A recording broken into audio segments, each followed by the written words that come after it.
Welcome to another episode of the Carolina Sports District. I'm Josh Diggs, filling in for Brianna B. You know what it is, TCSD. Let's go.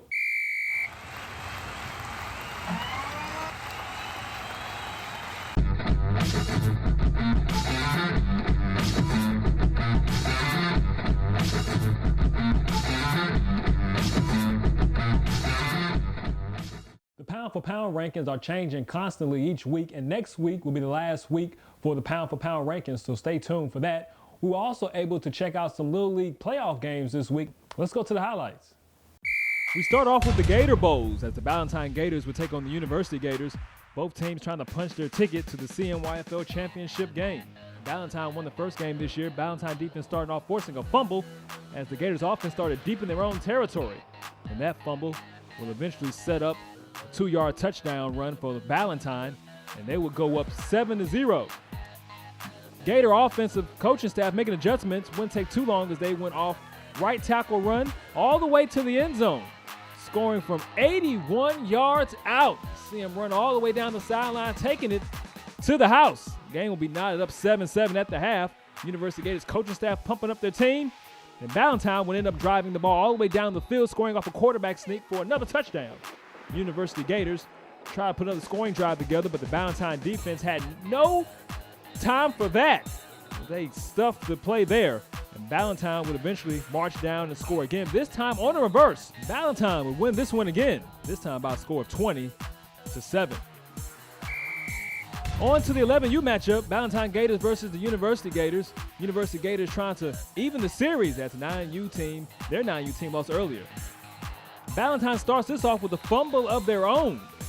And then the University Gators, in the next play, will waste no time as they load up their backfield, and they would give their ball to their best player. And he shows you why he's the best player as he takes off all the way down the sideline for 54 yards, and that carry is finally brought down by the Ballantyne defense. And that play would eventually set up this play. And what a stiff arm on that one. And that would set up a 15-yard touchdown as University will go up 8-0. Ballantyne's defense, however, would keep them in the game as they would limit the University offense's yards. But couldn't do it for long as the University Gators offense will make adjustments, and they got back in the end zone. This time, it'll be from 41 yards out, taking it all the way to the house. Different day, but the same results.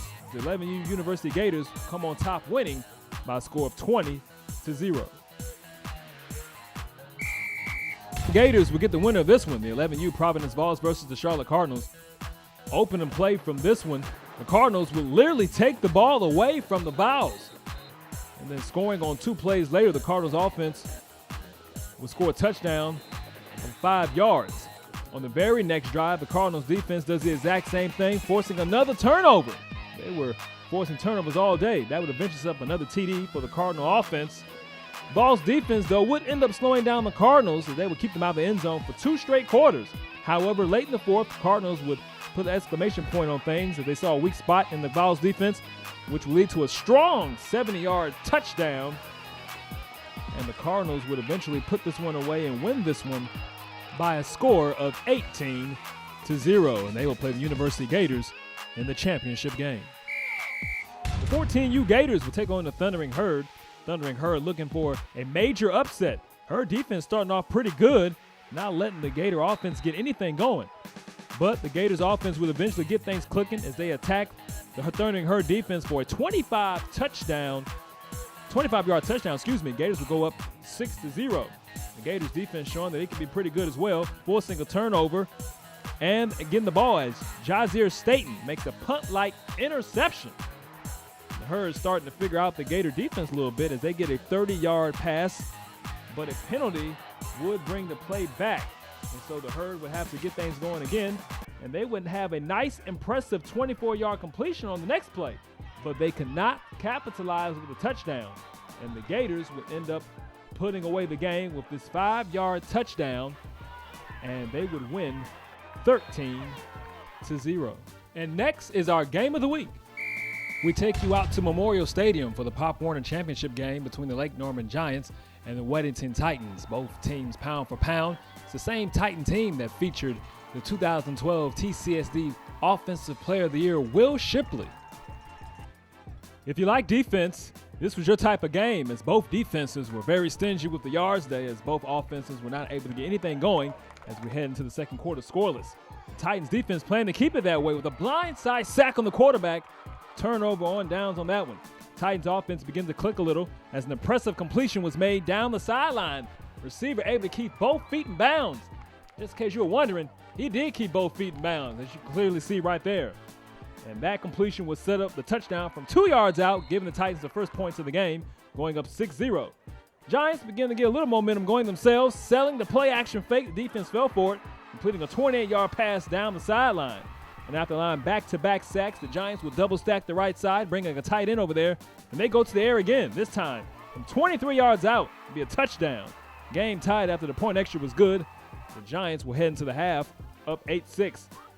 Titans will open up the second half with an onside kick, and they would recover. It's all about defense. The Giants will force a fumble to get the ball back, and they will still go into the third quarter up 8-6. And the Titans were able to keep the Giants from capitalizing on that, and they get the ball back, but they would fumble again. Another huge play from the Giants defense. But late in the fourth, the Titans eventually would get the ball and get the break they've been waiting for. The huge 20-yard carry down the 4-yard line. And that run would eventually set up this 3-yard touchdown-taking lead after the point extra was good. Giants offense, however, would get the ball back one last time, throwing a Hail Mary, but that pass would fall incomplete, and the Titans would take the Pop Warner Championship game, winning 14-8. And the tip of the week is always ask for help if you need help, particularly in a particular subject that you're struggling with. Don't be afraid to go to your teachers. That's what they're there for, to give you help. And also your classmates, particularly ones who may be doing better in a subject that you may need a little help in. Always remember, your students first, athletes second.